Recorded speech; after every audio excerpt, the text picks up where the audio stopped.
जय Shri Krishna friends, welcome to हरिमुकुंद।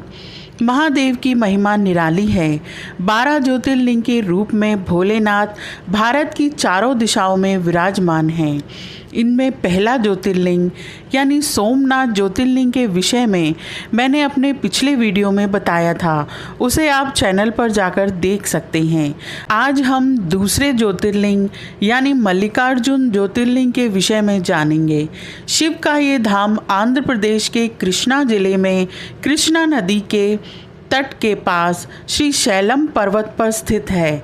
इस पवित्र पर्वत को दक्षिण का कैलाश माना जाता है। मान्यता है कि सावन के पवित्र माह में मल्लिकार्जुन ज्योतिर्लिंग के दर्शन से भक्तों के सभी मनोरथ पूर्ण हो जाते हैं। आइए जानते हैं इसकी महिमा, इसकी कथा। पौराणिक कथा के अनुसार शिव पार्वती के पुत्र स्वामी कार्तिकेय और गणेश दोनों भाई विवाह के लिए आपस में कलह करने लगे। कार्तिकेय का कहना था कि वे बड़े हैं, इसलिए उनका विवाह पहले होना चाहिए, किंतु श्री गणेश अपना विवाह पहले करना चाहते थे। इस झगड़े पर फैसला देने के लिए दोनों अपने माता पिता पार्वती और शंकर के पास पहुँचे। उनके माता पिता ने कहा कि तुम दोनों में जो कोई इस पृथ्वी की परिक्रमा करके पहले यहाँ आ जाएगा, उसी का विवाह पहले होगा। शर्त सुनते ही कार्तिकेय जी पृथ्वी की परिक्रमा करने के लिए दौड़ पड़े। इधर स्थूलकाय श्री गणेश जी और उनका वाहन भी चूहा, भला इतनी शीघ्रता से वे परिक्रमा कैसे कर सकते थे? गणेश जी के सामने भारी समस्या उपस्थित थी। श्री गणेश जी शरीर से ज़रूर स्थूल हैं, किंतु वे बुद्धि के सागर हैं। उन्होंने कुछ सोच विचार किया और अपनी माता पार्वती तथा पिता देवादिदेव महेश्वर से एक आसन पर बैठने का आग्रह किया। उन दोनों के आसन पर बैठ जाने के बाद श्री गणेश ने उनकी 7 परिक्रमा की, फिर विधिवत पूजन किया।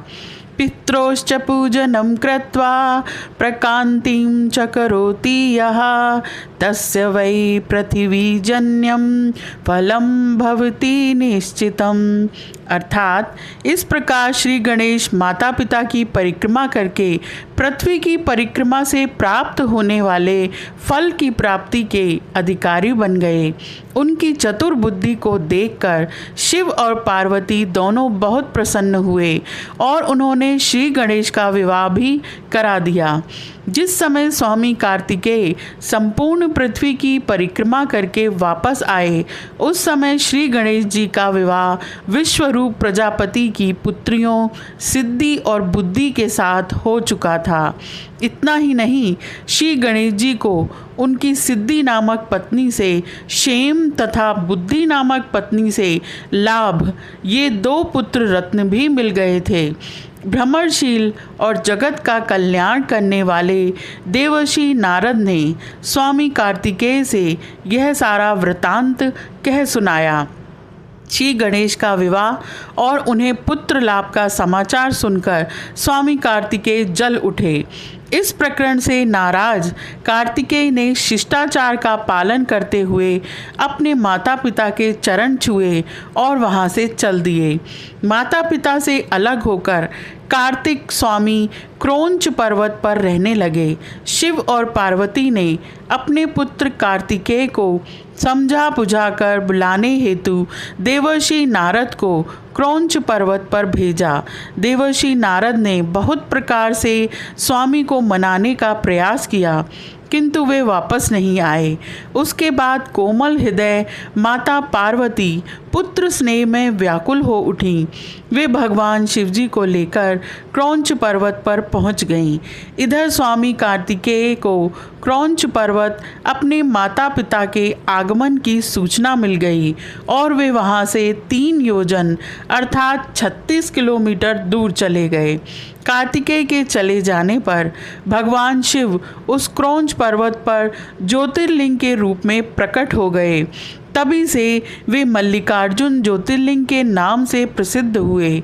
मल्लिका माता पार्वती का नाम है, जबकि अर्जुन भगवान शंकर को कहा जाता है। इस प्रकार सम्मिलित रूप से मल्लिकार्जुन नाम उक्त ज्योतिर्लिंग का जगत में प्रसिद्ध हुआ। यह कथा यहीं समाप्त होती है। आज के लिए इतना ही। अगर आपको मेरी ये इन्फॉर्मेशन अच्छी लगी है तो please like, share and subscribe my channel. Thank you.